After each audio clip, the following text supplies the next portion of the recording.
योग परिचय. योगाचा आपल्याला परिचय करून घ्यायचा आहे. योग म्हटलं की साधारणतः आजकाल शारीरिक व्यायाम आणि शारीरिक स्वास्थ्य अशी कल्पना लोकांच्या डोळ्यासमोर येते. परंतु प्राचीन काळापासून योग आपल्या धर्मशास्त्रामध्ये, योगशास्त्रामध्ये जन्म आणि मरण यांच्या चक्राच्या पलीकडे जाण्यासाठी जो मार्ग आहे त्याला योगमार्ग म्हटलेला आहे. शारीरिक आरोग्य त्याच्यामध्ये आपल्याला साथ देईल, परंतु ते साधन आहे, साध्य नाही. ही गोष्ट आपल्याला लक्षात घेणं आवश्यक आहे योगाचा इतिहास पाहताना. अगदी सर्वात प्राचीन ग्रंथ जगामधला जो आज उपलब्ध आहे ऋग्वेद, त्याच्या आधी काय होतं काही माहिती नाही. स्वातंत्र्यवीर सावरकर म्हणतात इतिहासाचं नेहमी पहिलं पान जे आहे ते फाटलेलं असतं, कारण त्याच्या आधी काय होतं ते आपल्याला माहिती नाही. लोहयुग, अश्मयुग, पाषाणयुग ह्या सगळ्या संकल्पना आहेत. आपण म्हणतो माकडापासून माणूस झाला, हा डार्विनचा सिद्धांत आहे. तो कितपत खरा माहीत नाही आपल्याला, पण तो एक सिद्धांत आहे. सिद्धांत म्हणून एक बुद्धीला पडतो म्हणून आपण मान्य करतो. त्यामुळं ऋग्वेदाच्या आधी काय होतं याचं ज्ञान आपल्याला नाही. परंतु ऋग्वेद जर आपण पाहिला तर ऋग्वेदामध्ये सुद्धा आपल्याला योगाचा, योग साधनेचा, ध्यान योगाचा उल्लेख आढळतो. ऋग्वेदामध्ये एक ऋचा आहे, यो विश्वाभि विपश्यति संच पश्यति भुवन पश्यति सन पार्षति द्विषः. यामध्ये ध्यान योगाचा उल्लेख आहे. यो विश्वाभि विपश्यति म्हणजे विश्वाभिमुख होऊन. विश्व म्हणजे हे संपूर्ण जे विश्व आहे, सूर्यमाला आहे, ग्रहमाला आहे, आकाशगंगा आहेत, पृथ्वी आहे, वेगवेगळ्या प्रकारचे ग्रह आहेत. हे तर एक विश्व आहेच. परंतु असं म्हटलं जातं की जे जे आहे ब्रह्मांडी ते ते आहे पिंडी. जेवढं काही ब्रह्मांडामध्ये आहे ते आपल्या शरीरामध्ये आहे. तर विश्वाभिमुख होऊन म्हणजे शरीराकडे अंतर्मुख होऊन, विपश्यती म्हणजे विशेष रीतीने पाहणे, संच पश्यती सम्यक रीतीने पाहणे. जर आपण आपल्या शरीराकडे सम्यक रीतीने पाहिलं आणि आपल्या मनाकडे सम्यक रीतीने पाहिलं तर सन पार्षदिती द्विषः म्हणजे सर्व देशांच्या द्वेषांच्या, सर्व प्रकारच्या द्वेषांच्या पलीकडे माणूस जाऊ शकतो. अशी ऋचा ऋग्वेदाच्या 20व्या मंडलामध्ये आहे. आणि यानंतर लगेचच ती ऋचा येते जी ऋचा आपण आंतरराष्ट्रीय योग दिवसाला म्हणतो सुरुवात करताना. संगच्छध्वं संवदध्वं संवो मनासि जानतां देवाभागं यथा पूर्वे संजानाना उपासते. आंतरराष्ट्रीय योग दिवसाला ही प्रार्थना निवडण्यात आलेली आहे.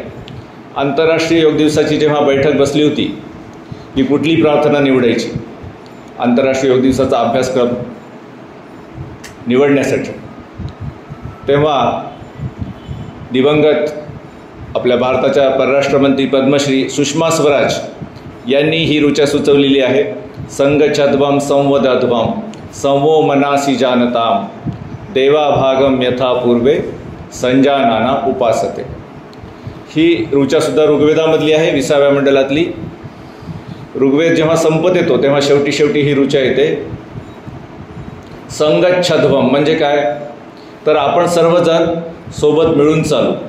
संवदध्वं म्हणजे आपल्या सर्वांमध्ये सुसंवाद असावा. संवो मनासि जानता, आणि आपण सर्वांनी आपापल्या मनाला जाणून घ्यायचं आहे. एकमेकांच्या मनाला तर जाणून घ्यायचंच आहे, परंतु एकमेकांच्या मनाला जाणून घेण्यापूर्वी स्वतःच्या मनाला जाणणं सुद्धा अत्यंत आवश्यक आहे. योग म्हणजे काय तर हेच आहे, स्वतःच्या मनाला जाणणे. मन एव मनुष्याणाम कारणम बंध मोक्षेय. मनुष्याचं बंधनसुद्धा मनच आहे आणि मनुष्याचा मोक्षसुद्धा मनामध्येच दडलेला आहे. मन करारे प्रसन्न सर्व सिद्धीचे कारण. तर सुरुवातीचं जर आपण योगशास्त्र पाहिली प्राचीन काळामधली, तर त्याच्यामध्ये मानसिक योगावर हा अधिक भर आहे. आणि योगाचं उद्दिष्ट त्यांनी समोर ठेवलेलं आहे, जन्म आणि मरण यांच्या चक्रामधून बाहेर पडणे. देवाभागम यथा पूर्वे म्हणजे ऋग्वेदाच्याही पूर्वी काही लोक होते आपले पूर्वज, त्यांच्याप्रमाणे संजानाना उपासते, सम्यक ज्ञानाची उपासना आपण करायला हवी असं ऋग्वेदामध्ये म्हटलेलं आहे. ऋग्वेदानंतर उपनिषद आहेत, 6 दर्शनं आहेत, यामध्ये सुद्धा योग येतो. 6 दर्शनामध्ये एक दर्शन आहे योग दर्शन. उपनिषद आहेत, गीता आहे, गीतेमध्ये योगाची व्याख्या करण्यात आलेली आहे. योगस्थः कुरु कर्माणि संगम त्यक्त्वा धनंजय सिद्ध्या सिद्ध्यो समो भूत्वा समत्वं योग उच्यते. योगस्थः कुरु कर्माणि, योगामध्ये स्थित होऊन. कुरुवंशातला असल्यामुळे अर्जुनाला कुरु असं संबोधित केलेलं आहे श्रीकृष्णांनी.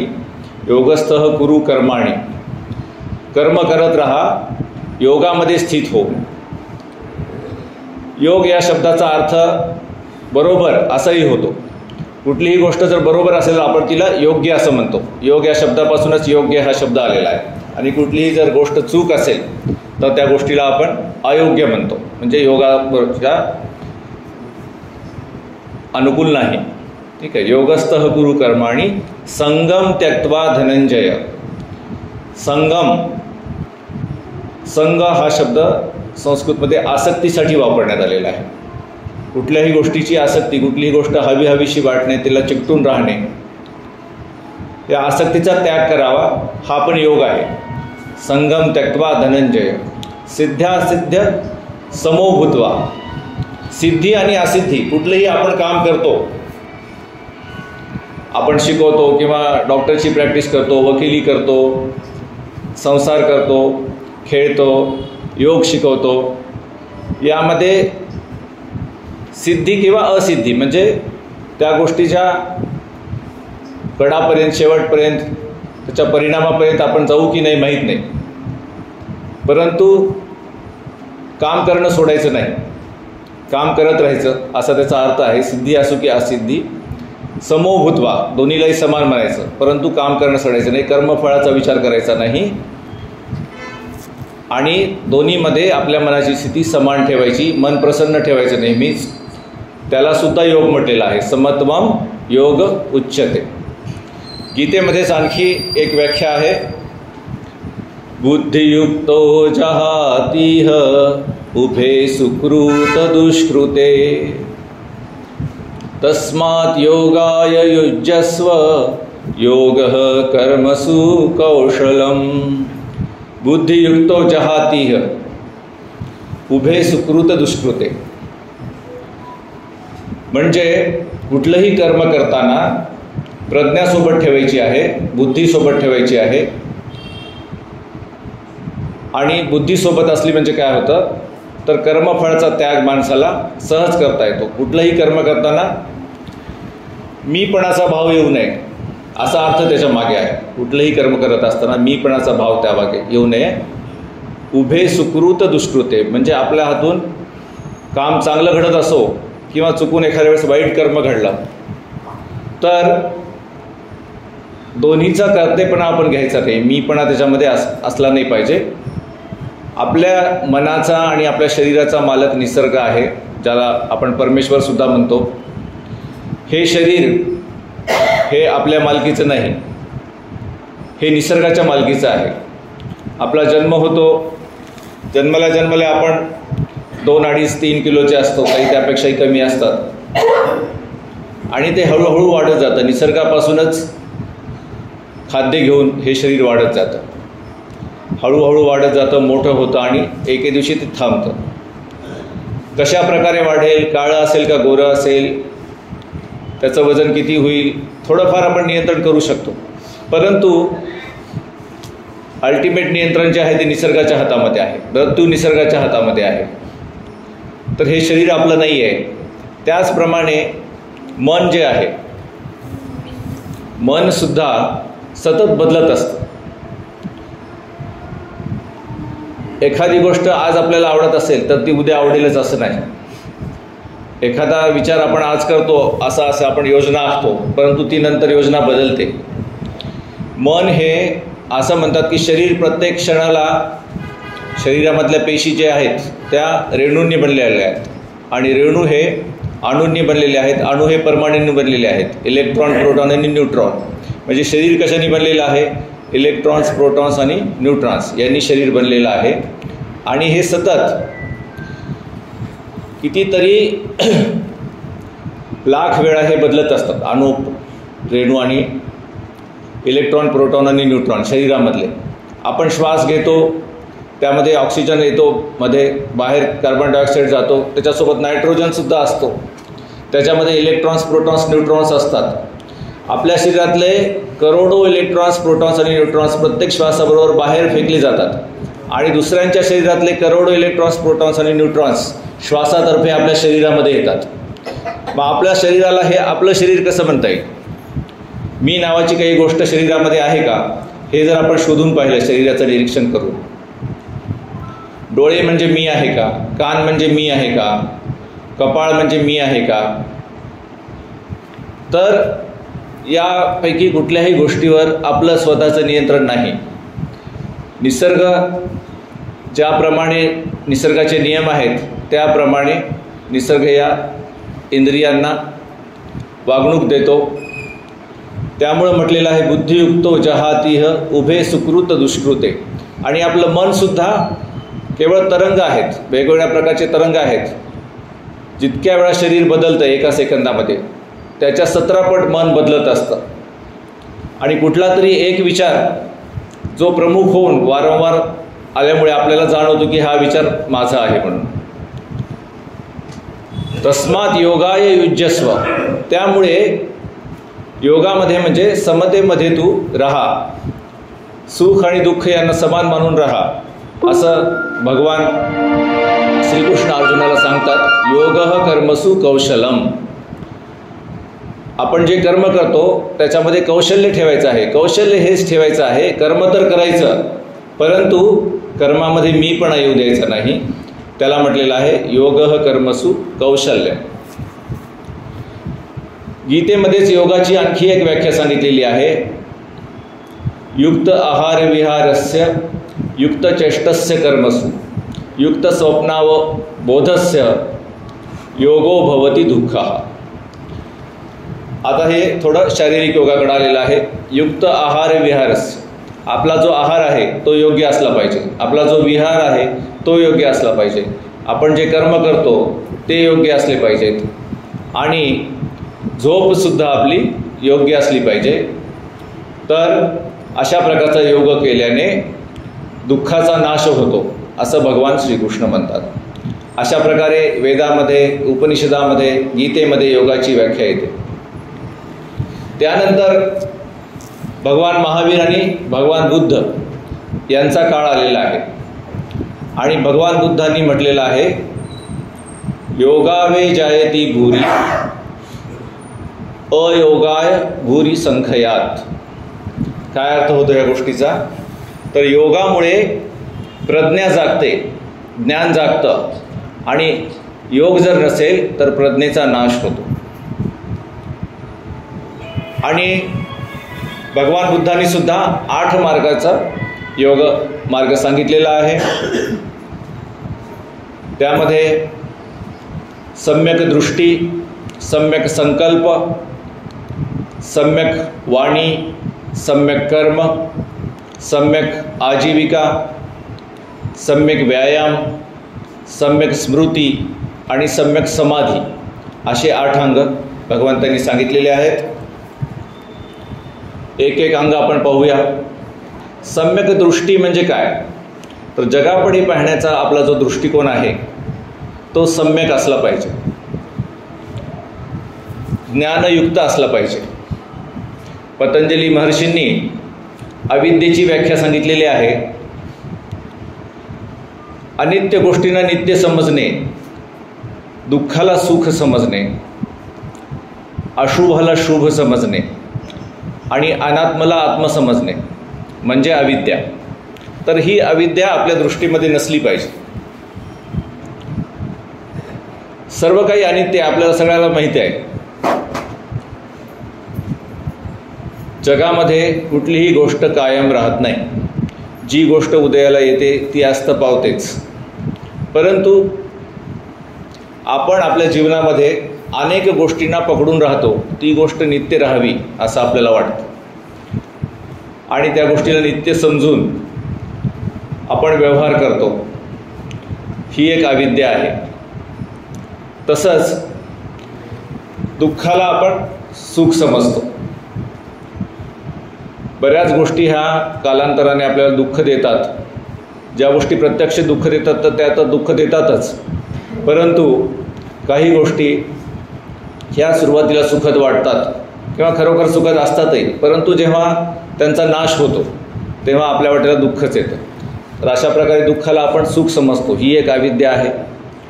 आणि अशुभाला शुभ समजणे, ज्या गोष्टी सुंदर नाहीत.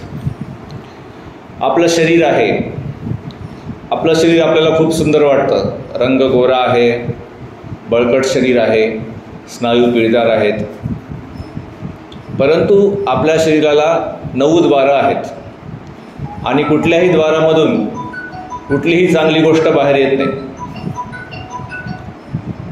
डोळ्यामधून चिपडे बाहेर येतात, कानामधून मळ बाहेर येतो, नाकामधून शेंबूड बाहेर येतो, आपल्या तोंडामधून लाळ उलटी बाहेर येते, आपल्या त्वचेच्या छिद्रामधून घाम बाहेर येतो, मूत्र मल आपल्या शरीरामधून बाहेर पडतं. अशा प्रकारचं अमंगळ असं आपलं शरीर आहे. परंतु या अमंगळ शरीराला आपण सुंदर समजतो. ही पण एक अविद्या आहे. आणि चौथी गोष्ट आहे, अनात्म गोष्टींना आपण आत्म समजतो. म्हणजे जी गोष्ट माझी नाही त्या गोष्टीला आपण माझी समजतो. तर पतंजली महर्षींनी अविद्येची व्याख्या सांगताना ही व्याख्या सांगितलेली आहे की या 4 गोष्टींना आपण त्या गोष्टीच्या विरुद्ध समजतो. अनित्यला नित्य समजतो, दुःखाला सुख समजतो, अशुभला शुभ समजतो आणि अनात्मला आत्म समजतो. मन आणि शरीर याची मालकी निसर्गाची आहे, परमेश्वराची आहे, परंतु आपण त्याला मी आणि माझं समजतो आणि त्यामुळे दुःख निर्माण होतं. आयुष्यामध्ये जेव्हा जेव्हा आपण व्याकुळ होतो तेव्हा बघा तुम्ही आपल्या मीपणाला कुठंतरी ठेच लागलेली असते. जेव्हा मीपणाला ठेच लागते तेव्हाच व्याकुळता येते, नाहीतर व्याकुळता येत नाही. कधीही तुम्हाला दुःख झालं तर तुम्ही त्याच्यात मुळाशी जाऊन पहा की मला दुःख का झालं. तर कुठेतरी आपण मी किंवा माझं असं म्हणून कुठल्या तरी गोष्टीला पकडून बसलेलो असतो, त्याशिवाय दुःख होत नाही. तर ह्या जगापुढे बघण्याचा जो दृष्टिकोन आहे तो ज्ञानयुक्त असला पाहिजे. जग अनित्य आहे, दुःख आहे, दुःखाचं कारण आहे, अर्थात सुखाचा मार्ग आहे. निराशावादी शिकवण नाही आहे योगाची, त्याच्यामधून बाहेर पडण्याचा मार्ग पण आहे. परंतु दुःख आहे जगामध्ये, दुःखाचं अस्तित्व आहे, अशुभ आहे आणि अनात्म आहे. दुःख आहे, दुःखाला पतंजली महर्षींनी हेय म्हटलेलं आहे आणि त्याचं कारण आहे, त्याला म्हटलेलं आहे हेतू. 4 आर्यसत्य बुद्धांनी पण सांगितलेली आहेत आणि पतंजलींनी पण सांगितलेली आहे. पतंजलींनी 4 आर्यसत्यांना नावं दिलेली आहेत. हेय, हेतू, हेतू म्हणजे दुःखाचं कारण, हान म्हणजे दुःखाचा नाश आणि हानोपाय म्हणजे दुःखाच्या नाशाचा मार्ग म्हणजे योग मार्ग. त्यालाच भगवान बुद्धांनी दुःख, दुःखाचं कारण, दुःखमुक्ती आणि दुःखमुक्तीचा मार्ग असं म्हटलेलं आहे. तर जगाकडे पाहताना आणि स्वतःकडे पाहताना जो काही अनुभव आपल्याला जगामध्ये येतो तो अनुभव घेत असताना या 4 गोष्टी, एकतर प्रत्येक अनुभव हा अनित्य आहे आणि त्याला जर आपण मी आणि माझं समजलो तर तो दुःख देणारा आहे आणि यावर माझी मालकी नाही, हा अनात्मा आहे आणि हा आपण जेवढा समजतो तेवढा सुंदर नाही. या गोष्टीचं आपण भान ठेवलं पाहिजे. तर याला म्हणतात सम्यक दृष्टी. आर्य अष्टांगिक मार्गामधला दुसरं अंग आहे सम्यक संकल्प. सम्यक संकल्प म्हणजे त्यामध्ये 3 संकल्प सांगितले आहेत. निखमा संकल्प, अविहिंसा संकल्प आणि अव्यापाद संकल्प. आपल्या मनात येणारे विचार बरेचदा आपल्या नियंत्रणामध्ये नसतात, अचानकच जातात कुठून तरी. परंतु काही विचार आपण स्वतः करतो. तर आपण स्वतः जे विचार करतो आणि अचानक जागलेल्या विचारांना काय दिशा देतो, त्यामध्ये निष्क्रमण म्हणजे मीपणा कमी करणे, मी नाही माझं नाही. अविहिंसा, दुसऱ्याला हानी पोचवण्याचा विचार न करणे आणि अव्यापाद म्हणजे दुसऱ्याचा द्वेष न करणे. अशा प्रकारचे आपले विचार असले पाहिजेत. आपल्या मनामध्ये नेहमी इतरांचं चांगलं व्हावं अशी भावना असली पाहिजे. इतर लोकसुद्धा दुःखापासून मुक्त होत, अविद्येपासून मुक्त होत, योगाच्या मार्गावर येत, अशी भावना सतत आपल्या विचारामध्ये असली पाहिजे. याला म्हटलेलं आहे सम्यक संकल्प. यानंतरचं तिसरं अंग आहे आर्य अष्टांगिक मार्गामध्ये, ते आहे सम्यक वाणी. आपली वाणी सम्यक असली पाहिजे. सम्यक म्हणजे काय, तर द्रोणाचार्य युधिष्ठिराला सांगतात सत्यम ब्रूयात प्रियम ब्रूयात. सत्य बोलायचं आणि प्रिय बोलायचं. प्रत्येक वेळेस खरं बोलायचंच का, तर भगवान बुद्ध म्हणतात नाही. अनेक वेळेस सत्य असं असेल की जे सत्य तर आहे परंतु ते समोरच्या माणसाला आवडणारं नाही आणि समोरच्या माणसाच्या हिताचं सुद्धा नाही. बरेच वेळेस लोक म्हणतात की खरं बोललं की तुला राग येतो, मी खरं बोलतो नेहमी. परंतु समोरच्याच्या हिताचं नसेल आणि समोरच्याला आवडत नसेल तर असं खरं बोलण्याची काहीही आवश्यकता नाही, असं भगवान बुद्धांनी सांगितलेलं आहे. बरेच वेळेस खरं बोलणं हे दुसऱ्याला आवडत नाही परंतु दुसऱ्याच्या हिताचं असतं. तर असं खरं बोलायचं का, हो बोलायचं, परंतु वेळ आणि प्रसंग पाहून बोलायचं. 4 चौकात कुणाचा पचका करायचा नाही खरं बोलून. खरं बोललो म्हणून 10 लोकांमध्ये कुणाचा अपमान करण्याची गरज नाही.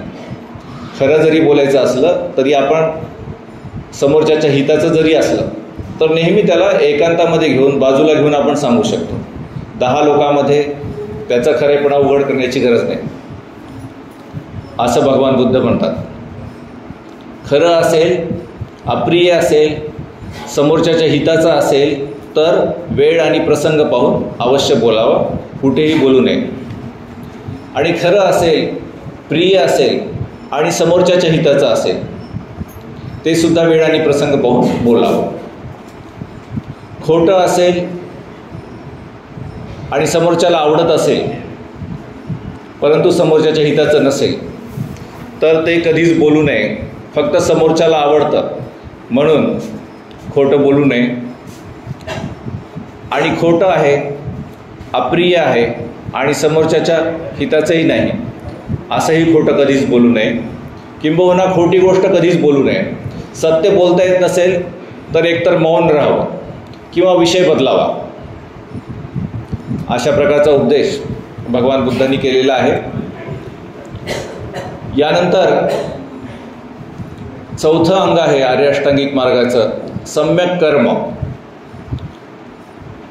आपलं जे कर्म आहे ते सम्यक असलं पाहिजे, ज्याला पतंजली महर्षींनी यम म्हटलेलं आहे.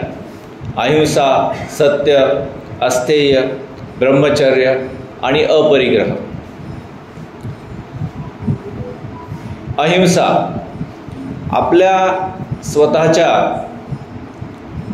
हेतूने कधीच कुणाची हिंसा करू नये, कुणाला वाईट वाटेल अशा हेतूने बोलू नये आणि शारीरिक हिंसा तर करूच नये. कुठल्याही प्राण्याची हत्या करू नये असा त्याचा अर्थ आहे. सम्यक कर्मामधलं एक कर्म आहे हे. सत्य म्हणजे फक्त बोलण्यामध्येच खरेपणा नाही, तर आपण जे कर्म करतो ते प्रामाणिकपणे आपण केलं पाहिजे. जे काही आपले कर्तव्य आहेत ते आपण प्रामाणिकपणे केले पाहिजेत. अस्थेय म्हणजे अदिन्न दाना वेरमणी, जे दान आपल्याला दिलेलं नाही, जे आपल्यासाठी नाही अशा वस्तू न विचारता विना परवानगी घेणे ही सुद्धा एक प्रकारची चोरी आहे, तर ती करायची नाही. आणि कुठल्याही प्रकारचा व्यसन, नशापता करायचं नाही, सर्व व्यसनापासून मुक्त राहिलं पाहिजे, हे पण सम्यक कर्मामध्ये येतं. आणि अपरिग्रह म्हणजे जास्त संचय करायचा नाही, आवश्यकतेपेक्षा जास्त धनसंचय, वस्तूंचा संचय करायचा नाही, हे पण सम्यक कर्मामध्ये येतं. त्यानंतर आहे यापुढचं अंग, पाचवं अंग आर्य अष्टांगिक मार्गाचं, ते आहे सम्यक उपजीविका, सम्यक आजीविका. म्हणजे आपण सर्वजण गृहस्थ आहोत आणि पैसे कमवण्यासाठी आपल्याला काही ना काही व्यवसाय किंवा नोकरी करावी लागते. ती सम्यक असली पाहिजे. आपल्या नोकरीमधून इतरांची हानी होईल असा व्यवसाय आपण करू नये. त्यामध्ये काही व्यवसाय भगवंतांनी सांगितले आहेत. पशूंचा व्यवसाय करू नका, विषाचा व्यवसाय करू नका, हत्यारांचा व्यवसाय करू नका, मद्याचा व्यवसाय करू नका, मांसाचा व्यवसाय करू नका, असं भगवंतांनी सांगितलेलं आहे. याशिवाय आपण आपला व्यवसाय खूप चांगला वाटतो वरून, परंतु आपला व्यवसाय करण्याचा जर हेतू आहे मनामधला तो जर चांगला नसेल, उदाहरणार्थ एखाद्या डॉक्टरला वाटत असेल की लोक खूप आजारी पडावेत, एखाद्या वकिलाला वाटत असेल की खूप लोकांनी भांडणं करावीत, व्यापाऱ्याला वाटत असेल दुष्काळ पडावा, तर हा बरोबरचा व्यवसाय चांगला असून सुद्धा तुमच्या मनातला हेतू जर चांगला नसेल तर तो सम्यक व्यवसाय म्हणता येणार नाही. तर आपला व्यवसाय, आपला हेतू व्यवसाय करतानाचा तो चांगला असला पाहिजे, लोकांचं भलं व्हावं असाच हेतू आपला व्यवसायामध्ये पण असला पाहिजे. हा झाला सम्यक आजीविका. 5 अंग झाली. यानंतरची जी 3 अंग आहेत ती ध्यानयोगाशी संबंधित आहेत. त्याच्यामध्ये आहे, पहिलं आहे सम्यक व्यायाम. शरीरासाठीचा व्यायाम तर आपण करतोच, योगासन करतो, प्राणायाम करतो. याशिवाय मनासाठी पण आपल्याला व्यायाम करणं आवश्यक आहे. मनासाठी जो व्यायाम आहे त्यामध्ये पहिला व्यायाम सांगितलेला आहे की मनामध्ये जेवढे दुर्गुण आहेत ते तुम्ही बाहेर काढण्याचा व्यायाम करा हळूहळू. दुसरा व्यायाम सांगितलेला आहे मनामध्ये जे दुर्गुण नाहीत, म्हणजे काही दुर्गुण तुम्ही जगामध्ये इतरत्र पाहता पण तुमच्या मनामध्ये ते नाहीत, तर ते दुर्गुण येऊ नयेत याची तुम्ही काळजी घ्या. मनामध्ये जे सद्गुण आहेत त्यांना वाढवण्याचा प्रयत्न करा आणि मनामध्ये जे सद्गुण आहेत नाहीत त्यांना विकसित करण्याचा प्रयत्न करा. असा 4 प्रकारचा सम्यक व्यायाम सांगितलेला आहे. हा सम्यक व्यायाम कसा येतो तर जेव्हा आपण ध्यान करतो, ध्यानामुळे हा सम्यक व्यायाम वृद्धिंगत होतो. आपले दुर्गुण जे आहेत आपल्या मनातले ते कमी होतात. जे दुर्गुण आपल्यामध्ये नाहीत ते येत नाहीत. जे सद्गुण आपल्यामध्ये आहेत ते वाढतात आणि जे सद्गुण आपल्यामध्ये नाहीत ते नव्याने प्रवेश करतात. ध्यानयोगाच्या अभ्यासाने हे शक्य आहे. ध्यान आपण सर्वच जण करतो थोडंफार. स्वामीजी आपल्याला ध्यान शिकवतात. ध्यानाचा एक सोपा विधी मी तुम्हाला सांगतो. 2 प्रकारचे विधी आहेत. एक तर आपण बसल्यानंतर श्वासावर लक्ष देऊ शकतो. नैसर्गिक श्वास, प्राणायामामध्ये आपण श्वास नियंत्रित करतो, परंतु ध्यानामध्ये श्वास नियंत्रित करायचा नाही. नैसर्गिक श्वास जसा आहे तसा पाहायचा. आणि आपल्या मनामध्ये दुर्गुण असतो, मन भटकतं. मन भटकणे हा मनाचा दुर्गुण आहे. ठीक आहे, मन सतत भटकत असतं. 2-3 श्वास पाहिले की लगेच मन कुठल्या तरी विचारामध्ये, भविष्यकाळामध्ये किंवा भूतकाळामध्ये जातं. वर्तमान काळामध्ये मनाला राहायचं नसतं. अशा वेळेस मनाचा स्वभाव ओळखायचा की मन भटकलं, पण त्याच्यावर रागवायचं नाही. मनावर रागवायचं नाही, कारण रागवणे ही सुद्धा मनाची एक जुनी सवय आहे. कुठलीही गोष्ट मनाविरुद्ध घडली की आपल्याला राग येतो, आपल्याला वाईट वाटतं. तर मनावर न रागवता आधी बघायचं आपल्या शरीरामध्ये कुठे ताणतणाव निर्माण झालेला आहे का. शरीरामध्ये जर ताणतणाव निर्माण झालेला असेल तर तो शिथिल करायचा, रिलॅक्स करायचा. स्थिर सुखम आसनम, आसनाची व्याख्या काय सांगितलेली आहे पतंजलीने, महर्षी पतंजलीने. स्थिर सुखम आसनम प्रयत्न शैथिल्या अनंत समापत्तीभ्याम ततो द्वंद्वानभिघातः. शरीरामध्ये कुठेही ताणतणाव असेल तर तो शिथिल करायचा, प्रयत्न शैथिल्या अनंत समापत्तीभ्याम, आणि अनंतावर ध्यान लावायचं आहे. आणि त्यामुळे काय होतं, ततो द्वंद्वानभिघातः, द्वंद्व जे आहेत मनामध्ये, जे द्वंद्व चालू आहे ते थांबतं. आसनाची अशीच व्याख्या आहे. पूर्ण महर्षी पतंजलीच्या योगसूत्रामध्ये कुठल्याही दुसऱ्या आसनाचा उल्लेख नाही. स्थिर सुखम आसनम एवढंच एक सूत्र आहे. तिथे मंडूकासन, वृश्चिकासन, पद्मासन कशाचाच उल्लेख नाही महर्षी पतंजलीच्या सूत्रामध्ये. ठीक आहे, ह्या सर्व नंतरच्या गोष्टी आहेत. नंतर कशा आल्या मी सांगतो तुम्हाला. तर जेव्हा आपण मनातला ताणतणाव आणि शरीरातला ताणतणाव शिथिल करतो, ध्यान करताना लक्ष विचलित झाल्यानंतर, शिथिल केल्यानंतर आपण आपल्यातले दुर्गुण दूर करतो आणि परत एक स्मितहास्य करायचं. स्मितहास्य हा सुद्धा एक सद्गुण आहे आणि आपल्यामध्ये हा सद्गुण आणायचा. स्मितहास्य आता आपल्यामध्ये नाही येतं ते आणायचं आणि परत श्वासाकडे यायचं. परत श्वासाकडे आल्यानंतर आपल्या सद्गुणाची आणखी वृद्धी होते. अशा प्रकारे सम्यक व्यायाम करायचा आहे. ध्यानाचा दुसरा प्रकार आहे की आपण आपल्या शरीरामध्ये आणि मनामध्ये प्रसन्न भाव जागवायचा. प्रसन्न भाव मनामध्ये जागवायचा, शांत बसून. एखादा चांगला प्रसंग आठवायचा. चांगला प्रसंग जेव्हा आपल्याला सात्विक आनंद झाला होता. सात्विक आनंद म्हणजे काय, जेव्हा आपण निस्वार्थपणे एखाद्या व्यक्तीला मदत करतो आणि त्या व्यक्तीचं त्या आपल्या मदतीमुळे भलं होतं. अशा मदतीच्या वेळेस जो आनंद आपल्याला होतो त्या आनंदाला सात्विक आनंद म्हणायचं. तर अशी एखादी घटना आपल्या आयुष्यातली आठवायची ज्यावेळेस आपण निस्वार्थपणे कुणाला तरी मदत केली होती आणि त्या मदतीमुळे आपल्याला आनंद झाला होता. तोच आनंद पुन्हा हृदयामध्ये जागवायचा आणि माझं भलं हो, माझं कल्याण हो, माझी स्वस्थ मुक्ती हो, असा भाव हृदयामध्ये जागवायचा. 10 मिनिटं स्वतःचा मनाला मंगलमैत्री द्यायची अशा प्रकारे. आणि नंतर एखादा मित्र निवडायचा, आध्यात्मिक मित्र, ज्याचं भलं व्हावं असं आपल्याला मनापासून वाटतं आणि त्याचं भलं व्हावं असा भाव मनामध्ये जागवत राहायचा. आणि ह्या ध्यानामध्ये सुद्धा मन पळून जाईल. तर अशा वेळेस पुन्हा तोच प्रयोग करायचा सम्यक व्यायामाचा. ओळखायचं की मन भरकटलेलं आहे. भरकटलेलं मन परत शरीराकडे आणायचं.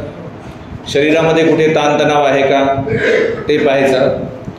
रिलॅक्स करायचं, शिथिल करायचं, परत स्माईल करायचं आणि परत आपल्या ध्यानाच्या आलंबनाकडे परत यायचं आणि परत ध्यानाचा अभ्यास करायचा. अशा प्रकारे आपण सम्यक व्यायाम करायचा. आणि सम्यक सती म्हणजे आपण दिवसभर आपल्या मनामध्ये काय जागतंय याविषयी जागरूक असलं पाहिजे. ध्यानाच्या वेळेस तर असलंच पाहिजे, परंतु इतर वेळेस सुद्धा आपल्या मनामध्ये काम तर जागत नाही ना, क्रोध तर जागत नाही ना, मद तर जागत नाही ना, मोह तर जागत नाही ना, मत्सर तर जागत नाही ना, आपण कुठल्या गोष्टीला मी आणि माझं म्हणून चिकटून तर बसत नाही ना. या गोष्टीविषयी सतत जागरूक असणे, मन आपलं कसं पळतंय एका बाजूकडून दुसरीकडे याविषयी जागरूक असणे, त्याला म्हणतात सम्यक स्मृती किंवा सती. आणि 8वं अंग आहे सम्यक समाधी. सम्यक समाधी हा शब्द कसा बनलेला आहे? धी म्हणजे बुद्धी आणि समा म्हणजे शांत किंवा समतेमध्ये संतुलित बुद्धी. तर समाधीमध्ये आपली बुद्धी संतुलित होते. ध्यानाच्या अभ्यासाने, धारणेच्या अभ्यासाने जेव्हा धारणेचा आणि ध्यानाचा अभ्यास वाढतो आणि मन एकाग्र होतं श्वासावर किंवा जो हृदयामध्ये आपण मंगल भाव जागवलेला आहे त्यावर जेव्हा मन एकाग्र होतं आणि बाकीच्या गोष्टी मनामध्ये येत नाहीत, विचार कमी होतात. ध्यानाच्या एकूण 9 पायऱ्या आहेत. पहिल्या पायरीमध्ये वितर्क असतात, विचार असतात, सुख असतं, शारीरिक सुख असतं, मानसिक सुख असतं आणि एकाग्रता असते. दुसऱ्या पायरीमध्ये वितर्क आणि विचार हे बंद होतात. दुसऱ्या समाधीमध्ये निर्वितर्क समाधी ज्याला पतंजलीने म्हटलेलं आहे, त्यामध्ये विचार बंद होतात, शारीरिक सुख, मानसिक सुख आणि एकाग्रता राहते. चौथ्या समाधीमध्ये शारीरिक सुख राहत नाही, फक्त मानसिक सुख राहतं. मन फक्त प्रसन्न राहतं, शरीरामध्ये फक्त शांतता जाणवते. 5व्या ध्यानामध्ये मन हे विखुरले जातं. आपण सर्व आकाशामध्ये मन पसरवतो 5व्या ध्यानामध्ये, 5व्या समाधीमध्ये. 6व्या समाधीमध्ये मन जे आपल्या इंद्रियांशी जोडलेलं आहे त्याची जाणीव आपल्याला व्हायला लागते. 6 ज्ञानेंद्रिय आहेत आपली. डोळे आहेत, कान आहे, नाक आहे, जीभ आहे, त्वचा आहे आणि मन आहे. हे 6 ज्ञानेंद्रिय आहेत. डोळ्यांचा विषय आहे रूप, दृश्य. कानाचा विषय आहे आवाज. नाकाचा विषय आहे गंध, वास. जिभेचा विषय आहे स्वाद, चव, हा जिभेचा विषय आहे. त्वचेचा विषय आहे स्पर्श आणि मनाचा विषय आहे विचार. जेव्हा जेव्हा आपल्या इंद्रियांचा त्यांच्या विषयाशी स्पर्श होतो तेव्हा तेव्हा मनामध्ये आपल्या मूल्यांकन जागतं. स्पर्श झाला हे कळतं, त्याला म्हणतात मनाचं विज्ञान. मूल्यांकन जातं, त्याला म्हणतात संज्ञा. आणि ही संज्ञा मूल्यांकन करते. डोळ्याला जे रूप दिसलं ते सुंदर आहे की क्रूप, कानाला जो आवाज आला तो वाईट आहे की चांगला आहे, नाकाला जो वास आला तो चांगला आहे की वाईट आहे, जिभेला जी चव लागली ती छान आहे की खराब आहे, त्वचेला जो स्पर्श झाला तो चांगला आहे की वाईट आहे, मनामध्ये जो विचार आला तो चांगला आहे की वाईट आहे, याचं मूल्यांकन मनाचा जो भाग करतं त्याला म्हणतात संज्ञा. आणि त्यानंतर आपल्या मनामध्ये आणि शरीरामध्ये फिलिंग जागते. फिलिंग, संवेदना, ज्याला आपण संवेदना म्हणतो. शरीरावरची संवेदना आणि मनावरची संवेदना. ही संवेदना त्या संज्ञेच्या मूल्यांकाप्रमाणे सुखद किंवा दुःखद असू शकते. संज्ञेनं जर म्हटला चांगला आवाज आहे तर मनामध्ये जी संवेदना जागते ती सुखद संवेदना जागते. संज्ञेने जर म्हटलं वाईट आवाज आहे तर मनामध्ये जी संवेदना जागते ती दुःखद संवेदना जागते. आणि कधीकधी असुखद, अदुःखद, म्हणजे काहीच वाटत नाही आपल्या त्या गोष्टीचा, अशा प्रकारच्या पण संवेदना जागतात. तर या सर्व गोष्टी ह्या आपल्याला 6व्या ध्यानामध्ये जाणवायला लागतात. आणि 7व्या ध्यानामध्ये मनाची अवस्था शून्य होऊन जाते. जगामध्ये काही अस्तित्वात आहे असं वाटत नाही. समाधीमध्ये आपण 6व्या समाधीमध्ये शून्य अवस्थेमध्ये जातो. 7व्या अवस्थेमध्ये संज्ञा आहे किंवा संज्ञा नाही हे स्पष्टपणे कळत नाही. संज्ञा खूप क्षीण होऊन जाते, मन कुठल्याही गोष्टीचं मूल्यांकन करत नाही. त्यानंतरची अवस्था येते की मन आपण शरीरापासून दूर होऊन जातं, मन पूर्ण थांबतं आणि कसलीच जाणीव मनाला राहत नाही, मन निर्माण व्हायचंच थांबतं पूर्णपणे. ही आहे 9वी समाधी, संज्ञावेदयित निरोध समाधी असं त्याला म्हणतात. अशा प्रकारे अभ्यास केल्यानंतर हे जे जन्म मरणाचं चक्र आहे त्यापासून आपल्याला मुक्ती मिळू शकते. कारण पुनर्जन्म कशामुळे होतो तर मृत्यूच्या क्षणी आपल्या मनामध्ये जो विचार असतो त्या प्रकारचा चित्ताला तो जन्म देतो, दुसऱ्या चित्ताला. समजा एक मेणबत्ती आहे आणि मेणबत्तीमध्ये वात आहे, आपण तिला वातीला ज्योत पेटवली मेणबत्तीच्या वातीला, तर ती ज्योत जी आहे ती वरची वात जाळून टाकते आणि पुन्हा मेण वितळून खालची वात वर येते, बरोबर आहे. त्याचप्रमाणे आपलं चित्त जे आहे प्रत्येक क्षणाला नवीन चित्त निर्माण करत असतं आणि मृत्यूच्या वेळेस जे चित्त आहे, ज्या प्रकारचं चित्त आहे, रागयुक्त आहे का द्वेषयुक्त आहे, आसक्तियुक्त आहे का क्रोधयुक्त आहे का लोभयुक्त आहे का मोहयुक्त आहे, ज्या प्रकारचं चित्त आहे मृत्यूच्या क्षणी त्याच प्रकारच्या एका चित्ताला आपल्या मृत्यूचं चित्त जन्म देतं आणि त्याला अनुकूल असे आईबाप आपल्याला मिळतात पुढच्या जन्मामध्ये आणि दुसरा जन्म होतो.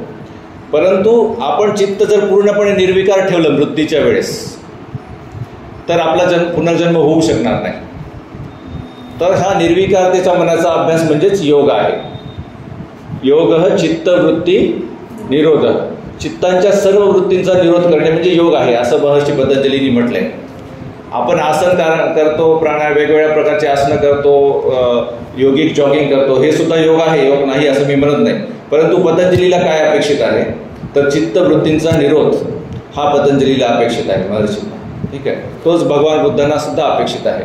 शेवटचं अंग सम्यक समाधी हे भगवान बुद्धांनी सांगितले आणि महर्षी पतंजलींनी जे 8 अंग सांगितले त्यामध्ये सुद्धा शेवटचं अंग काय आहे, समाधी आहे. यम नियम आसन प्राणायाम प्रत्याहार धारणा ध्यान आणि समाधी, अशा प्रकारे भगवंतांनी हा आर्य अष्टांगिक मार्ग सांगितलेला आहे. 2500 वर्षापूर्वी भगवान बुद्ध होऊन गेले आणि हा मार्ग शिकवून गेले.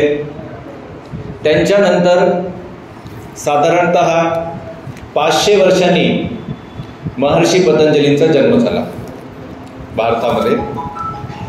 पुष्यमित्र शृंग नावाचा मोठा सम्राट भारतामध्ये येऊन गेला अशोकानंतर. त्याचे राजपुरोहित होते महर्षी पतंजली आणि महर्षी पतंजलींनी भगवान बुद्धांनी 84,000 उपदेश दिले होते.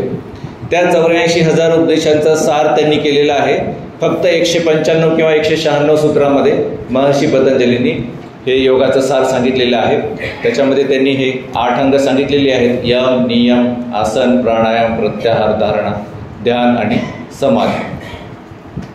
यम म्हणजे आपण आत्ताच पाहिलं अहिंसा सत्य अस्तेय ब्रह्मचर्य आणि अपरिग्रह. नियम शौच, शौच म्हणजे पुन्हा बघा शुद्धता. फक्त शरीराची शुद्धता आहे का, नाही, मनाची सुद्धा शुद्धता पाहिजे.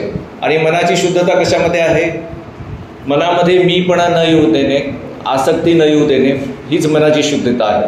शौचमध्ये दोन्ही शुद्धता आपल्याला ठेवायच्या आहेत, मनाची सुद्धा शुद्धता आणि शरीराची सुद्धा शुद्धता ठेवायची आहे. संतोष, नेहमी जे आहे त्यामध्ये आपण संतुष्ट असलं पाहिजे.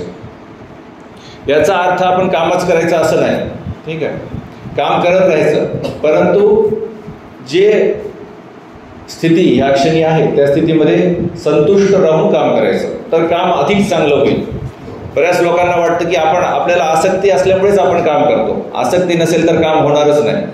परंतु भगवान बुद्धांना वयाच्या 35व्या वर्षी त्यांना साक्षात्कार झाला आणि त्यानंतर 45 वर्ष ते पायी फिरले. भगवान बुद्धांच्या चरित्रामध्ये तुम्ही कधीही वाचणार, त्यावेळेस रथ होते, घोडे होते, टांगे होते, हत्ती होते, परंतु कुठेही तुम्ही भगवान बुद्ध हत्तीवर बसलेले, रथामध्ये बसलेले, ज्ञानप्राप्तीनंतर, आधी बसले असते, ज्ञानप्राप्तीनंतर 45 वर्ष ते पायीच चालले योगाचा प्रचार करण्यासाठी, धर्माचा प्रचार करण्यासाठी. आणि म्हणजे ज्या माणसाच्या मनामध्ये एकही विकार नव्हता असा निर्विकार माणूस त्यांनी 45 वर्ष काम केलं, पायी फिरून अहोरात्र लोकांना ते योग शिकवत राहिले. तर निर्विकार माणूससुद्धा काम करू शकतो, निस्पृह माणूस, निरासक्त माणूससुद्धा काम करू शकतो. असं आवश्यक नाही आहे की निरासक्त माणूस सगळं जाऊन भगवे कपडे घालून कुठंतरी जाऊन बसेल. स्वामी रामदेवजी पहा, स्वामी रामदेवजींनी संन्यास घेतलेला आहे, परंतु ते कुठे जंगलामध्ये जाऊन ध्यान करत बसलेले आहेत का? नाही. तर निरासक्त माणूससुद्धा, निस्वार्थ माणूससुद्धा खूप चांगल्या प्रकारे काम करू शकतो. तेव्हा असं समजू नका की संतोष आहे म्हणजे काम होणार नाही. संतोष असल्यावर सुद्धा काम होईल. संतोषामध्ये परमसुख आहे असं पतंजलींनी म्हटलेलं आहे. संतुष्टी ही परमसुख आहे, संतोषामध्ये परमसुख आहे. त्याच्यानंतर तप सांगितलेलं आहे. तप 3 प्रकारचं आहे, शारीरिक, मानसिक आणि वाचिक. शारीरिक तप म्हणजे आपल्याला शरीराला निरोगी ठेवायचं आहे. शरीराला निरोगी ठेवणे हे आपलं ध्येय नाही. शरीराला निरोगी ठेवणे हा आपल्या ध्येयासाठी एक साधन आहे, साधन मात्र आहे. शरीर निरोगी ठेवणे हे आपलं ध्येय नाही. आपलं ध्येय जन्म मरणाच्या पलीकडे आपल्याला घेऊन जायचं आहे मनाला. त्यासाठी शरीर निरोगी ठेवणं आवश्यक आहे. हे शारीरिक तप. वाचिक तप म्हणजे सम्यक वाणी, पुन्हा सत्य बोलायचं, प्रिय बोलायचं आणि अनावश्यक नसलेलं सत्यही बोलायचं नाही. जिथं आवश्यक नाही, जिथं अहितकारक सत्य आहे तेही बोलायचं नाही. ते तप. स्वाध्याय. स्वाध्याय म्हणजे स्वतःचं अध्ययन करायचं आहे. स्व म्हणजे काय आहे, मी म्हणजे कोण आहे, हे शरीर काय आहे, हे मन काय आहे, याचं अध्ययन म्हणजे स्वाध्याय. आणि ईश्वर प्रणिधान. ईश्वर प्रणिधान म्हणजे काय, तर ईश्वराची व्याख्या पतंजलींनी सांगितलेली आहे की ज्या माणसामध्ये कुठलेही विकार नाहीत, ज्याच्यामध्ये कर्मक्लेश नाही, अनुशय नाही, अशी ईश्वराची व्याख्या पतंजलींनी सांगितलेली आहे. अशा प्रकारचा माणूस बनण्याचा प्रयत्न करणे, ज्याचे सर्व विकार नष्ट झालेले आहेत, अशा प्रकारचा माणूस बनण्याचा प्रयत्न करणे म्हणजे ईश्वर प्रणिधान.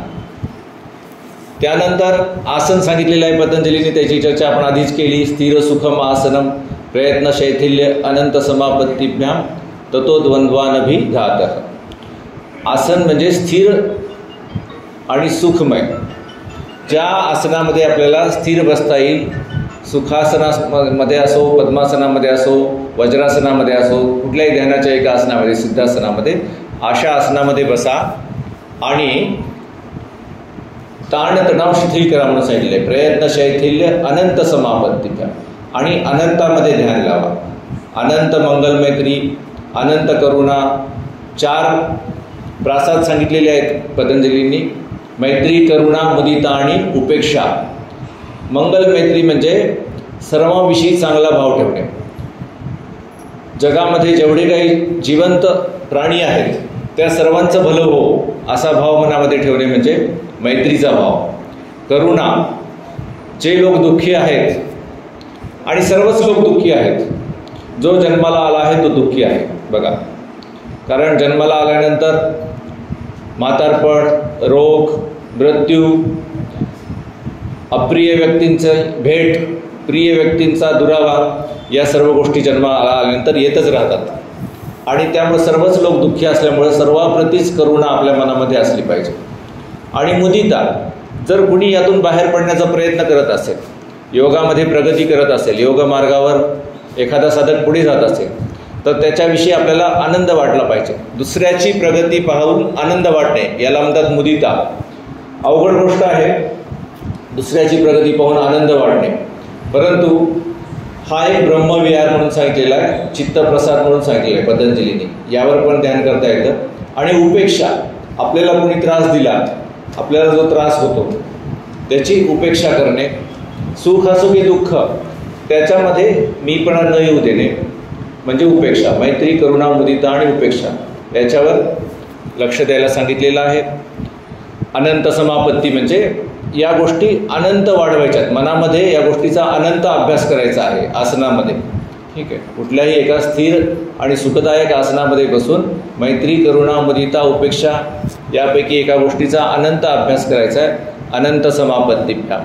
त्यामुळे काय होईल ततो द्वंद्वानभिघातः. जे द्वंद्व आहे, मनामध्ये जो गोंधळ आहे, कन्फ्युजन आहे, डायलेमा आहे, तो नष्ट होईल.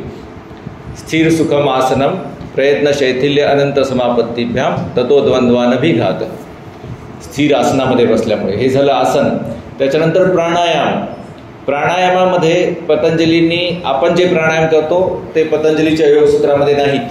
त्याच्यामध्ये भस्त्रिका नाही, कपालभाती नाही, बाह्य प्राणायाम नाही, अग्निसार क्रिया नाही, उज्जाई नाही, अनुलोम विलोम नाही, भ्रामरी नाही. हे कुठल्याही पतंजलींनी सांगितलेले नाही. हे नंतर आलेले प्राणायाम आहेत. ठीक आहे. पतंजलींनी फक्त श्वासावर लक्ष द्यायला सांगितलेलं आहे. ठीक आहे. प्राणायाम.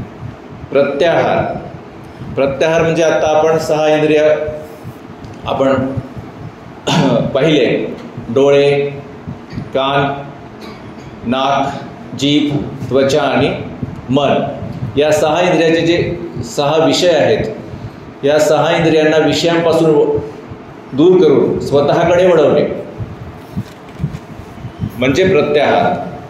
म्हणजे समाधीचा अभ्यास करण्यासाठी आपल्याला जगापासून थोडंसं वेगळं एका रूममध्ये कोंडून घ्यावं लागेल, कुटीमध्ये, आपल्या घराच्या रूममध्ये, आणि ह्या इंद्रियांच्या विषयांपासून स्वतःला दूर करून आपल्याला स्वतःकडे वळवावं लागेल. नाहीतर आपण सारखं नाटक सिनेमे पाहत राहिलो, सारखं गाणे ऐकत राहिलो, वेगवेगळ्या फुलांचा सुगंध घेत राहिलो, वेगवेगळे खाद्यपदार्थ आपल्याला आवडतात म्हणून चवी घेत राहिलो, आणि वेगवेगळे स्पर्श आपल्याला आवडतात म्हणून स्पर्श करत राहिलो, आणि वेगवेगळ्या प्रकारचे विचार करत राहिलो, तर आपण समाधीपर्यंत पोहोचूच शकणार नाही. त्यामुळे ह्या इंद्रियांना जो आहार विषयांचा मिळत आहे, त्या आहारापासून इंद्रियांना दूर करायचं आणि इंद्रियांना इंद्रियाकडेच वळवायचं. गीतेमध्ये म्हटलेलं आहे, इंद्रियाणी इंद्रियार्थेभ्यम तस्य प्रज्ञा प्रतिष्ठितः. इंद्रिय ही फक्त इंद्रियापुरतीच राहावीत. जेव्हा आपण समाधीचा, योगाचा अभ्यास करतो, ध्यानयोगाचा अभ्यास करतो, तेव्हा इंद्रियांना विषयाकडे वळू न देणे यालाच म्हणतात प्रत्याहार. धारणा.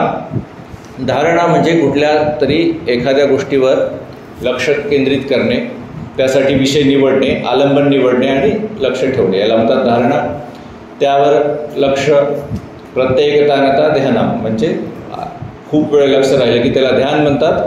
आणि त्याच्याशी मन एकाग्र झालं आणि या समाधीच्या ज्या मी 9 अवस्था आधी सांगितल्या होत्या त्या यायला लागल्या की त्याला समाधी असं म्हणतात. अशा प्रकारचा योग पतंजलींनी सांगितला आहे. तर पतंजलींनी सांगितलेला हा योग काही काळ चालला आणि त्यानंतर आपल्या देशावर परकीय आक्रमणं व्हायला सुरुवात झाली. आपल्या देशातले विद्यापीठं जाळण्यात आली. अनेक प्रकारचे अत्याचार या योग शिकवणाऱ्या लोकांवर करण्यात आले. काही लोक पळून गेले आपल्या देशातून, ब्रह्मदेशामध्ये, नेपाळमध्ये. दुसऱ्या धर्माचे लोक आपल्या देशावर आले आणि मग ही विद्या लुप्त झाली, योगविद्या लुप्त झाली पूर्णपणे देशामधून. अशा वेळेस नाथपंथीयांनी शरीर आणि मन याचा संबंध आहे एवढं माहीत होतं, परंतु योग साधना कशी करायची, ध्यान साधना कशी करायची हे मार्ग लुप्त झाले होते. अशा वेळेस नाथपंथीयांनी शरीर शुद्ध करून मन शुद्ध होईल का, शरीर शुद्ध होऊन मन शुद्ध होईल का याचा शोध घेतला आणि त्यामधून जन्म झालेला आहे हठयोगाचा. हठयोगाचा जन्म त्यामधून झालेला आहे.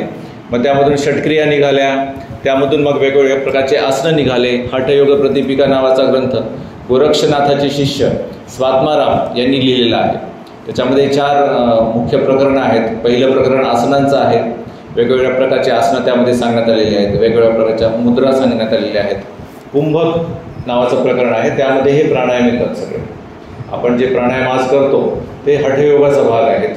ते नाथपंथीयांनी शोधून काढलेले आहेत. पतंजलीमध्ये, गीतेमध्ये, योग वासिष्ठमध्ये, वेदामध्ये, उपनिषदामध्ये या आसनांचा आणि प्राणायामाचा एवढा उल्लेख नाही आहे. जे तपशीलवार आसन आणि प्राणायाम जे आहेत ते हठयोग प्रदीपिकेमध्ये सांगितलेले आहेत. आज जे आपण आसन आणि प्राणायाम करतो ते.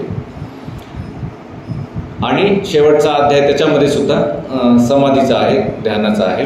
हठयोग प्रदीपिकेमध्ये सुद्धा हठयोगाचाच आणखी एक ग्रंथ आहे महत्त्वाचा, घेरंड संहिता बनून. त्याच्यामध्ये पुन्हा 7 अंग सांगितलेली आहेत योगाची. त्याच्यामध्ये षटक्रिया आहेत, त्याच्यामध्ये आसनं आहेत, मुद्रा आहेत, प्रत्याहार आहे प्राणायाम आहे, यामध्ये प्रत्याहार प्राणायामाच्या आधी घेण्यात आलेला आहे. प्रत्याहार आहे, प्राणायाम आहे, ध्यान आहे आणि समाधी आहे, असे ग्रंथ संहितेमध्ये अंग सांगितलेले आहेत. अशा प्रकारे हठयोग आणि ह्याला जो आपण ध्यानयोगाला राजयोग असेही नाव दिलेले आहे. तसंच योगाचे आणखी आपण प्रकार पाहतो गीतेमध्ये. ज्ञानयोग आहे, राजयोग आहे, कर्मयोग आहे, भक्तियोग आहेत. हे फक्त वेगवेगळ्या माणसांच्या मनोभूमिका लक्षात घेऊन त्यांना समजावून सांगण्यासाठी हे योगाला नावं दिलेली आहेत. हे मार्ग वेगवेगळे नाहीत वस्तुतः. ज्ञानयोग, भक्तियोग आणि कर्मयोग. भक्ती आणि कर्म नसेल तर ज्ञान व्यर्थ आहे, ज्ञान आणि कर्म नसेल तर भक्ती व्यर्थ आहे, आणि ज्ञान आणि भक्ती नसेल तर कर्मसुद्धा व्यर्थ आहे. अज्ञानयुक्त कर्म, भक्तिविहीन कर्म या कर्माला काही अर्थ नाही. त्याचप्रमाणे भक्तिविरहित ज्ञान, कर्मविरहित ज्ञान ते कुणाच्या उपयोगाचं नाही. तर ज्ञानयोग, कर्मयोग आणि भक्तियोग हे तिन्हीही आपल्या योगामध्ये येतात. आणि राजयोग म्हणजे ध्यानयोग, तो सुद्धा आपल्या योगामध्ये येतो. अशा प्रकारे आपण योगाचा अभ्यास केला पाहिजे. त्यानंतर बऱ्याच काळामध्ये येऊन गेला, परकीय हमल्याचा काळानंतर इंग्रज आले आणि नंतर इंग्रजांच्या काळामध्ये पुन्हा एकदा योगाचं संशोधन सुरू झालं. कैवल्यधाम इथे लोणावळ्याला आसन, प्राणायाम, ध्यानयोग, राजयोग या सर्वांचा संमिश्र योग सुरू झाला. महर्षी दयानंद सरस्वतींनी आर्य समाजाची स्थापना केली आणि त्यामध्ये त्यांनी आसन, प्राणायाम, महर्षी पतंजलीचा योग पूर्ण शिकवायला सुरुवात केली आर्य समाजामध्ये. त्या परंपरेतूनच स्वामी रामदेवजी महाराज आलेले आहेत आणि त्याच्यामधूनच आपण योग शिकतो. अशा प्रकारे आपलं जे ध्येय असलं पाहिजे योगाचं, ते मन शुद्ध करण्याचं, मन निर्विकार करण्याचं. मृत्यूच्या वेळेस आपलं मन निर्विकार असावं, हा हेतू आपला असला पाहिजे. आणि त्या हेतूनच आपण आसन करताना सुद्धा, जेव्हा आपण एखादं आसन करतो तेव्हा आपण कुठे ताणतणाव आहे शरीरामध्ये आणि मनामध्ये, तो आपण शिथिल केला पाहिजे आणि आपण आपल्या मनामध्ये प्रसन्नता आणली पाहिजे आणि ती प्रसन्नता वाढवण्याचा प्रयत्न केला पाहिजे. प्राणायाम करताना सुद्धा आपल्या मनावर लक्ष पाहिजे. मनामध्ये काही विकार जागत आहेत का, या गोष्टीवर आपलं लक्ष पाहिजे. अशा प्रकारे जर आपण योगाभ्यास केला तर आपण यामध्ये यशस्वी होऊ. आणखी एक गोष्ट मला तुम्हाला सांगायची आहे की हे जे जन्म मरणाचं चक्र चालू आहे त्याचं मूळ अविद्या आहे. अविद्या म्हणजे आपण पाहिलेलं आहे अविद्येची व्याख्या, आणि त्याला आपण नित्य समजतो, दुःखाला सुख समजतो, अशुभाला शुभ समजतो आणि अनात्माला आत्मा समजतो. ह्या अविद्या आपल्या मृत्यूच्या वेळेस आपल्या मनानं घेरलेली असते अविद्या. त्यामुळे मृत्यूच्या समयीचं जे चित्त आहे ते दुसऱ्या चित्ताला जन्म देऊन पुनर्जन्म होतो. अविद्यापच्या संखारा, संखार म्हणजे संस्कार. मन प्रतिक्रिया करतं सुखद आणि दुःखद संवेदनावर, त्याला म्हणतात संस्कार. आणि संस्कार मुळं दुसरं चित्त तयार होतं. दुसरं चित्त तयार झाल्यामुळे शरीर आणि मन यांची धारा चालू होते, म्हणजे नवीन बाळ जन्म घेतं. शरीर आणि मन यांची धारा चालू झाली की 6 इंद्रिय तयार होतात. डोळे, कान, नाक, जीभ, त्वचा आणि मन हे 6 इंद्रिय तयार होतात. आणि 6 इंद्रिय तयार झाले की त्यांना विषयांचा स्पर्श होतो. विषयांचा स्पर्श झाला की मनामध्ये संवेदना जागते, शरीरामध्ये संवेदना जागते. आणि ही मनात आणि शरीरामध्ये वारंवार जी संवेदना जागते कुठल्याही इंद्रियाचा कुठल्याही विषयाशी स्पर्श झाल्यानंतर, हा एक 2 रस्ता आहे. इथून 2 मार्ग सुरू होतात. त्या संवेदनेवर ही माझी संवेदना समजून आपण त्यावर सुखद किंवा दुःखद समजून त्यावर आपण लोभ किंवा द्वेष जागवला तर आपण योगाच्या विरुद्ध मार्गाने जायला लागतो. आपण योगाच्या विरुद्ध मार्गाने जायला लागतो. आणि जर त्या संवेदनाला आपण अनित्य समजून आणि मी आणि माझी नाही असं समजून त्याच्याविषयी जर आपण लोभ किंवा द्वेष जागवला नाही मनातल्या आणि शरीरातल्या संवेदनेविषयी, तर आपण योग मार्गाकडे वळतो. तर आपण आपल्या मनाविषयी नेहमी जागरूक राहिलं पाहिजे योगाभ्यासाच्या वेळेससुद्धा आणि योगाभ्यास नसताना सुद्धा. जितकं आपल्याला शक्य आहे आसन, प्राणायाम यासोबतच ध्यानाचा अभ्याससुद्धा आपण केला पाहिजे. आणि ध्यानाच्या अभ्यासामुळे आपल्या मनाला सवय लागेल की कुठलीही सुखद संवेदना असेल किंवा कुठलीही दुःखद संवेदना असेल तिच्यावर आपण लोभाची आणि द्वेषाची प्रतिक्रिया करणार नाही, अशी सवय आपल्याला लागेल. अशा प्रकारचा योगाभ्यास आपण करणं आपल्या महर्षी पतंजलींना अपेक्षित आहे. ठीक आहे. बाकी शरीराचा जो व्यायाम आपण करतो, आसन प्राणायाम वगैरे, तो तर आपण करायलाच हवा, पण सोबत ध्यानाचा सुद्धा अभ्यास करायला हवा.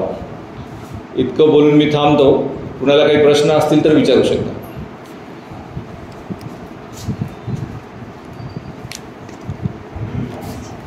सरांनी अतिशय सुंदर असं या ठिकाणी व्याख्यान दिलेलं आहे. विषय खोल आहे, गहन आहे. सरांनी स्वतः भाषेत आपल्याकडे लिहून सांगितलेलं आहे. सरांचे खरं तर खूप खूप आभार आहेत. या संबंधी काही प्रश्न असतील आपण विचारू शकताय, मोकळेपणे विचारू शकताय. सर त्याचं उत्तर द्यायचं करत होते.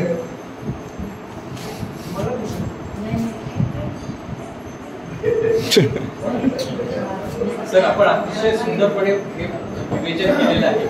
तर आपण जे आहे काही पुस्तकं लिहिलेली आहेत नाही, तर एक माझं सजेशन आहे की आपण हे एवढं सुंदर जे मांडलेलं आहे पुस्तक रूपी आपण प्रकाशित करावं, जे संवादात्मक. धन्यवाद. सरांचं एवढं सुंदर व्याख्यान झालेलं आहे. सर मला असं वाटतं की आम्ही पुस्तक समजून घ्यायला करत पडतो मला वाटतं.